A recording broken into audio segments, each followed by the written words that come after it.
വീഡിയോയില് ഈ തലേദിവസം ഇട്ടിരുന്ന അതേ ഡ്രസ്സാണ്. അപ്പൊ അവളെ ഉമ്മാന്റെ ജ്യേഷ്ഠത്തി എന്തിനാണ് ഇങ്ങനെ ഒരു നുണ പറഞ്ഞത്? അവൾ എന്റെ വീട്ടിലേക്ക് വരാൻ വേണ്ടി പുതിയ ഡ്രസ്സ് ഇട്ട് നിൽക്കുകയായിരുന്നു. ആ ഡ്രസ്സിലാണ് പിന്നെ മണ്ണെണ്ണ ഒഴിച്ച് തീ കൊളുത്തിയത്. ഇവള് 80% പൊള്ളലേറ്റാണ് മരണപ്പെടുന്നത്.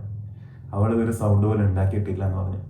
പിന്നെ ഡോറ് തുറന്നിട്ട് ഇവള് കത്തിക്കൊണ്ടിരിക്കുന്ന ഇവള് വന്നിട്ട് ഹാളിൽ അവിടെ നിന്നു. അപ്പൊ അവള് മനുഷ്യനല്ലേ, അത് മനസ്സിനല്ലേ കത്തി. ശരീരം വേവുന്ന സമയത്ത്, ശരീരം ഇത്രയും കത്തുന്ന സമയത്ത് ഒരു മനുഷ്യൻ അങ്ങനെ നിൽക്കാൻ പറ്റുമോ? അന്ന് രാവിലെ അവള് കടലിൽ ചാടാൻ വേണ്ടി പോയി. SP ഓഫീസില്, DYSP ഓഫീസില്, അടുത്തുള്ള പോലീസ് സ്റ്റേഷനിലെല്ലാം ഡയറക്റ്റ് കയറി ചെല്ലുകയാണ്. പക്ഷെ അവർക്ക് ആ സമയത്ത് ഒരു പേടി ഉണ്ടായിരുന്നു. എന്താ അറിയോ, നമ്മൾ കയറി കഴിഞ്ഞാൽ ഇനി അഥവാ അവള് റിക്കവർ ആയി വരുവോ, അവൾ എന്തെങ്കിലും പറയുമോ എന്നുള്ളൊരു പേടി അവർക്ക് ഉണ്ടായിരുന്നു. ശില്പ മേഡത്തിനടുത്ത് ഞാൻ സംസാരിച്ച സമയത്ത് ഞാൻ പറഞ്ഞിട്ടുണ്ട്, മാഡം ഇനി അഥവാ അറിയാതെ എങ്ങാനും എൻ്റെ ഭാഗത്തുനിന്ന് ഒരു തെറ്റ് വന്നിട്ടുണ്ടെങ്കിൽ നിങ്ങൾ ആ കേസ് അങ്ങനെ അന്വേഷിക്കണം. അറിയാതെ എങ്ങാനും എൻ്റെ ഭാഗത്തുനിന്ന് ഒരു തെറ്റ് വന്നിട്ടുണ്ടെങ്കിൽ എനിക്ക് പുറത്ത് നടക്കണ്ട, എനിക്ക് ജയിലിൽ പോകണം. ഇനിയിപ്പോ എന്റെ ആങ്ങളുടെ ലൈഫ് പോയാലും അവൻ ജയിലിൽ കിടക്കേണ്ടി വന്നാലും സാരമില്ല. അച്ചുവിന് എന്താ സംഭവിച്ചത്? എന്തുകൊണ്ട് ആ കുട്ടി അങ്ങനെ ചെയ്തു? നമ്മളെ വീട്ടിലോട്ടേക്ക് വരാൻ ഇറങ്ങിയ കുട്ടി എന്തുകൊണ്ട് വീട്ടിലേക്ക് വന്നില്ല?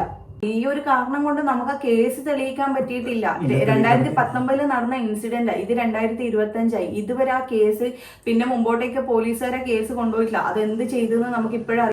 ഈ 5 ദിവസം അവളുടെ ഉമ്മ ഒന്ന് വന്നിട്ട് ജീവനോടെ ഇരിക്കുന്ന സമയത്ത് ആ മോളെ ഒന്ന് കാണുകയോ സംസാരിക്കുകയോ ചെയ്തിട്ടില്ല. നമ്മളെ സ്ഥാനത്ത് നിൽക്കേണ്ടവര് അവരാണ് ഇവർക്ക് വേണ്ടി കാവല് നിൽക്കേണ്ടത്, ഇവർക്ക് വേണ്ടി പ്രാർത്ഥിക്കേണ്ടത്, ഇതൊക്കെ കൂടുതലും ചെയ്യേണ്ടത് അവരാണ്. അവർക്ക് പകരം നമ്മൾ ഇതൊക്കെ ചെയ്യുന്നു. നമ്മൾ വേദനിച്ച്, നമ്മൾ ടെൻഷൻ അടിച്ചിരിക്കുമ്പോൾ ഇവര് ചിരിക്കുന്നു, ഭക്ഷണം കഴിക്കാൻ പോകുന്നു. സത്യത്തിൽ ഒരു അത്ഭുതമായതുകൊണ്ടാണ് ഈ കാര്യം ആവർത്തിച്ച് പറയേണ്ടി വരുന്നത്. ആ സംസാരിച്ച കാര്യങ്ങൾ ഞാൻ നിങ്ങൾക്ക് പറഞ്ഞുതരാം. അതിനകത്ത് നിങ്ങൾക്ക് എത്രത്തോളം വിശ്വസിക്കാൻ പറ്റുന്നുണ്ട്. ഇനി നമ്മളെ മാത്രം ചിന്താഗതിന്റെ കുറ്റമാണെങ്കിൽ നിങ്ങൾ അത് കമന്റ് ആയിട്ട് പറഞ്ഞോളൂ. ആൾക്കാരും